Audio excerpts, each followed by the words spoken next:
শুরু করতেছি মহান সৃষ্টিকর্তার নামে, যিনি পরম করুণাময় এবং অত্যন্ত দয়ালু। আমি শুধু এতকাল বিভিন্ন ভিডিওতে বলেছি যে চুয়াডাঙ্গাতে কিন্তু অনেক তাপমাত্রা, 41-42 আর নেই, এখন প্রায় 43.7, মানে এক কথায় বলা যায় যে 44 প্রায় ছুঁই ছুঁই। চুয়াডাঙ্গার মানুষের কিন্তু অবস্থা তাহি অবস্থা। তারা বিশেষ করে আমার মনে হয় যে যারা কৃষক আছে তাদের তো জীবনের তো কোনো মানে নিরাপত্তাই নেই, এমন অবস্থা হয়ে গেছে যে তাদের জীবনের কোনো মূল্যই নেই। আমি বিভিন্নভাবে বিভিন্ন জায়গায় সহযোগিতা করেছি, করে বিভিন্ন এলাকায় গাছও লাগিয়েছি। এই কয়েকটা গাছ লাগিয়েছি, যেহেতু বেশি এখন গাছ লাগালে আমার ধারণা যে এখন হয়তো বাঁচবে না, সেজন্য আমি অল্প কয়েকটি গাছ লাগিয়েছি। লাগিয়ে দেখলাম যে আমাদের তো ঘরের ভিতর থাকাই যাচ্ছে না, সেজন্য আমি ভাবলাম যে এই সুন্দর জীবনটুকু একটু বাইরে থেকে উপভোগ করে আসি। সেই জন্য এক ইতে গোসল করতে এসেছি।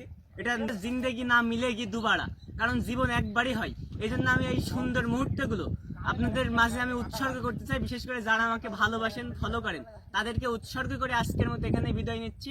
ভালো থাকবেন, সুস্থ থাকবেন।